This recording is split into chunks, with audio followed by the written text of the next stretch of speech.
तुंहिंजी महिनत थी करे कणक ऐं जुअर पैदा, तुंहिंजी महिनत थी करे कणक ऐं जुअर पैदा, धूड़ मिटी मंझां मोती ऐं जवाहर पैदा, बाग़ बाग़ात गुलिस्तान मुअतर पैदा, आहे छा छा न कयो ॾाटे कोडर पैदा, ही जहान आ करामत फसानो तुंहिंजो, उथ हारी इजो आयो ज़मानो तुंहिंजो।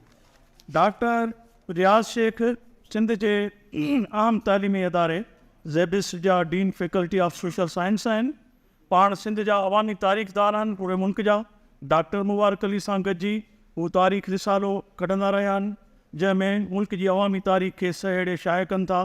पाण केतिरनि ई किताबनि जा मुसनिफ़ मुरतब मुतरजम आहिनि। पाकिस्तान जे नामियारे समाजी साइंसदान डॉक्टर हमज़ा अलवी जा केतिरा ई किताब मुरतब ऐं तर्जुमो कया आहिनि। हू सिंध जे तारीख़ी किरदारनि ते मुख़्तलिफ़ वक़्तनि ते लिखंदो रहियो आहे।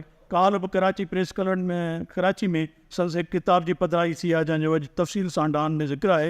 मां डॉक्टर रियाज़ शेख खे गुज़ारिश कंदुसि त उहे अचनि ऐं हिन किताब बाबति गुफ़्तगू कनि।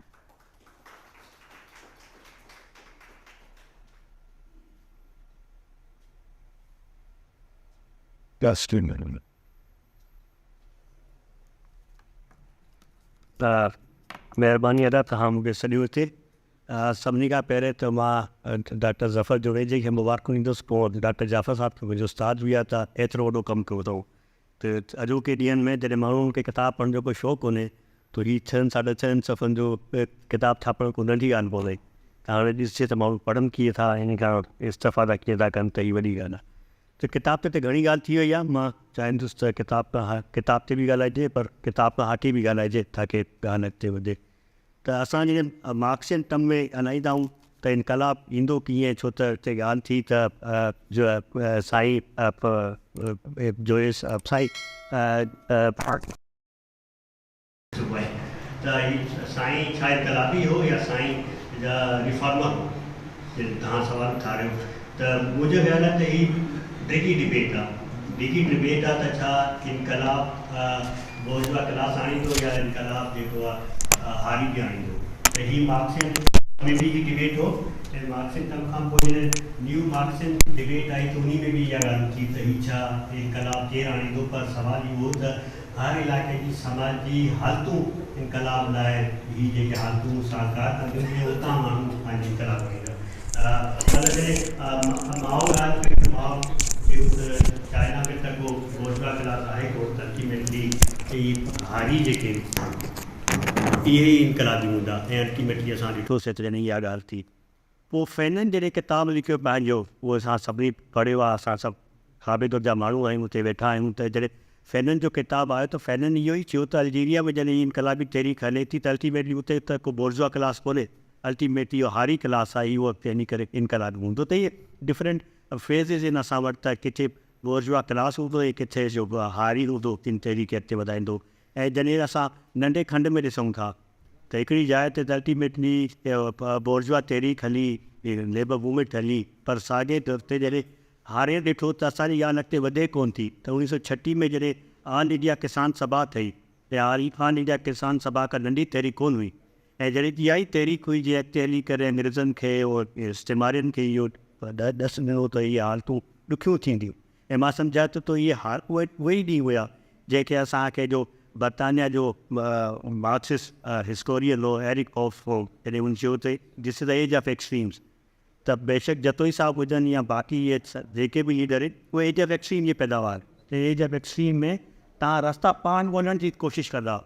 इहो न आहे त रस्तो तव्हांखे सवलाई सां मिली वेंदो, रस्तो तव्हां पाण ॻोल्हींदो ऐं पोइ अॻिते हली करे तव्हां माण्हू गॾु कंदो ऐं तहरीकनि खे अॻिते वधाईंदो। त पहिरीं ॻाल्हि हीअ सोचण जी खपे त इहा पोइ स्ट्रक्चरल शयूं कोन ईंदियूं आहिनि। स्ट्रक्चरल शयूं कोन ईंदियूं आहिनि, ॾुखियनि हालतुनि में तव्हांखे पंहिंजो रस्तो ॻोल्हणो पवंदो आहे ऐं अल्टीमेटली तहरीक खे जोड़णो पवंदो आहे। बेशक तव्हां अकेला हिकिड़ी तहरीक शुरू कंदा, पर उहा तहरीक उन वक़्तु ताईं कामयाबु कोन थींदी जेसि ताईं तव्हां उन खे तहरीक खे हिकिड़ो कलेक्टिव शेप कोन ईंदो। मिसाल तौरु असां हींअर ॻाल्हायूं था जतोई साहब ते, त जतोई साहब अल्टीमेटली तहरीक जो नालो, जंहिंजी तहरीक जो नालो हारी तहरीक। ऐं जॾहिं असां सोचूं था त छा हीअ हारी तहरीक हिकिड़ो कलेक्टिव तहरीक हुई या जतोई साहब उनमें इंडिविजुअली बीठो हो। जॾहिं मार्क्स चयो त इंडिविजुअल तारीख़ में हिकिड़ो रोल त प्ले कंदो आहे, पर अल्टीमेटली कलेक्टिव जेकी तहरीक हूंदी आहे उहा कलेक्टिव तहरीक पंहिंजो रोल कंदी आहे। त हीअ जॾहिं ज़फ़र साहब ॿियो को किताबु हाणे त अल्टीमेटली तारीख़ जो उन मरज़नि खे बि पंहिंजे आॾो रखे ऐं मुंहिंजे फ़ैम में थी आम हूंदो इन शयुनि खे ॾिसण लाइ। ॿियो इहो ज़फ़र हलियो त ज़फ़र मुंहिंजे हिन पेपर जो रेफरेंस ॾिनो त मूंखे 2010 में इहो त हिनजी जेकड़ी स्कॉलरशिप मिली जॾहिं मां पोस्ट डॉक करण लाइ यूरोप वियुसि त मुंहिंजो वर्क ई ईअं थियो हारी यूरोप जी हारी तहरीक ऐं 14वीं सदी में 14वीं सदी असां त 19वीं सदी जी ॻाल्हि था कयूं त हीअ त यूरोप में त 14वीं सदी में ही हारी तहरीकूं अॻिते वधियूं। उहो हारी तहरीकूं कंहिंजे ख़िलाफ़ु वधियूं उहो हीअ जेका ड्रामा ॾिसूं था तुर्की जा जेके सुल्तान ॾिसूं था उन्हनि जे हमले जे ख़िलाफ़ु तहरीकूं निकितियूं। पर चवण जो मक़सदु इहा आहे त उते तव्हां ॾिसो पूरा हारी म्यूज़ियम आहिनि, उते पूरा हारी म्यूज़ियम आहिनि। हारी म्यूज़ियम में तव्हांखे 5-6 साल पुराणा डॉक्यूमेंट मिली वेंदा ऐं प्रिंटेड डॉक्यूमेंट मिली वेंदा जेके छो त असां वटि कुझु डाउट्स हूंदा आहिनि, असां वटि कुझु डाउट्स हूंदा आहिनि। असां 20वीं सदी में ॻाल्हियूं कयूं था पर असां वटि को हिस्टोरिकल डॉक्यूमेंट्स मौजूदु कोन्हे त केरु छा हो। अॼु ताईं शायदि असांखे इहा क्लैरिटी कोन्हे त छा हैदर बख्श जदी साहब किथे को डिप्टी कमिश्नर अदी ॻाल्हाए वई त छा किथे डिप्टी कमिश्नर जो अदी तव्हां ॻाल्हायो, शायदि हैदर बख्श जदी साहब किथे डिप्टी कमिश्नर कॾहिं कोन रहियो।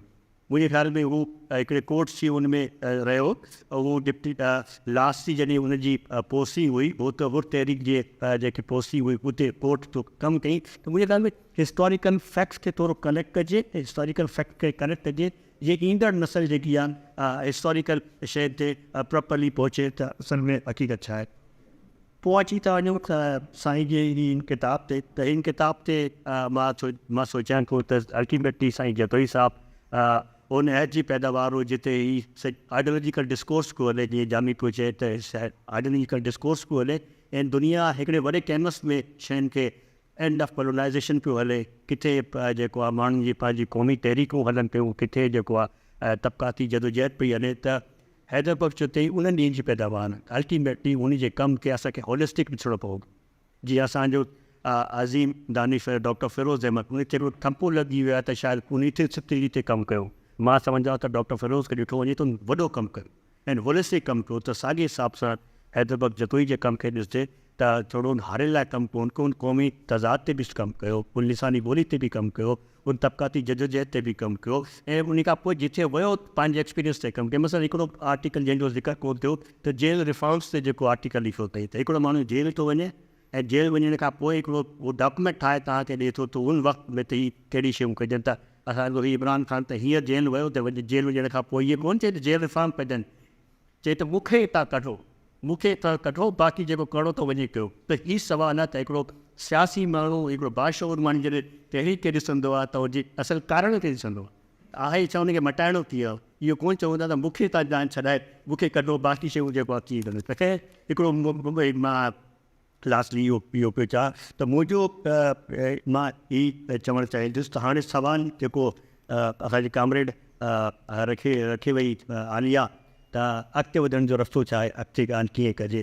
त मुंहिंजो हीअ ख़्यालु आहे त असां हींअर हारे जी हक़ जी ॻाल्हि था कयूं, हींअर त इंटरनेशनल जेको सिनेरियो ठही वियो आहे जेके असां नियो लिबरल स्ट्रक्चर पिया चऊं त नियो लिबरल स्ट्रक्चर जे अंदरि त पौरियतनि जा हक़ बि ख़तमु थी विया, लेबर मूवमेंट ख़तमु थी वई आहे। अॼु दुनिया जे एज ऑफ अनसर्टनिटी में आई आहे, जे एज ऑफ अनसर्टनिटी में आई आहे, उनमें त हाणे जेके ही पौरियत आहिनि उन्हनि में बि का गारंटी कोन रही आहे, उन्हनि में बि का अश्योरेंस कोन रही आहे। इन हालतुनि में हारनि जी ॻाल्हि कीअं कजे, हीअ मुंहिंजे ख़्याल में असांखे सोचणु खपे त हिन खे अॻिते वधाइजे पोइ ऐं छा अॼु ज़मीन विराइजी वञे त छा मसइला हल थी वेंदा। हीअ पंहिंजी जाइ ते हिकिड़ो ॿियो सुवालु आहे, छो त अॼु जे एज ऑफ टेक्नोलॉजी में असां रहूं था, जे एज ऑफ टेक्नोलॉजी में रहूं था त उते छा 4 एकड़ 5 जरेब ज़मीन जेकी आहे सफिशिएंट हूंदी की हारे जे जीअण लाइ। हीअ तमामु अहम सुवाल आहिनि। छा हिते को अॻिते हली करे कोई इंटरनेशनल कोऑपरेटिव सिस्टम को डेवलप कबो, कहिड़ा सवाल हूंदा। त मुंहिंजे फ़ैन में हैदर बख्श जतोई जो इहो कमु असांखे हिस्टोरिकली हिकिड़ी राह ज़रूरु ॾेखारे थो, पर अॻिते फ़ैसिलो असांखे पंहिंजी सोच ऐं पंहिंजी हालतुनि हेठि करणो पवंदो ऐं सोचणो पवंदो त इन फसादी सूरत हाल मां निकिरिजे। की मिसाल तौरु जीअं हैदर बख्श जतोई साहब डिस्कस कयो रिलीजियस एक्सट्रीमिज़म जो जिथे ज़िक्र आयो आहे त पाकिस्तान में सूरत हाल हुए, मां सोचां पियो त जॾहिं जेका स्टेट हिन स्टेट में त हिन स्टेट जो सर्वाइवल रिलीजियस एक्सट्रीमिज़म खे सपोर्ट करण में आहे, मिलिटेंसी खे सपोर्ट करण में आहे, त पोइ अहिड़ी स्टेट खां कहिड़ी सूरत में विढ़बो अहिड़ी स्टेट खां असां कीअं विढ़ंदासूं त असांखे पंहिंजा हक़ मिलनि। ऐं अल्टीमेटली हैदर बख्श चिश्ती जे साम्हूं हालतूं ॿी हुयूं, असांजे साम्हूं हालतूं ॿी हुयूं। त हीअ हैदर बख्श चिश्ती जो किताबु असांखे तमामु घणो सोचण ते मजबूर थो करे ऐं रस्ता ॾेखारे थो ऐं अॻिते हली हिन ते कीअं कबो। मुंहिंजे ख़्याल में हिन ते थोरो डिटेल धार सेशन रखजनि त वधीक कराए थो त मां वधीक काइमु कोन, त तव्हांजी वॾी महिरबानी तव्हां मूंखे घुरायो।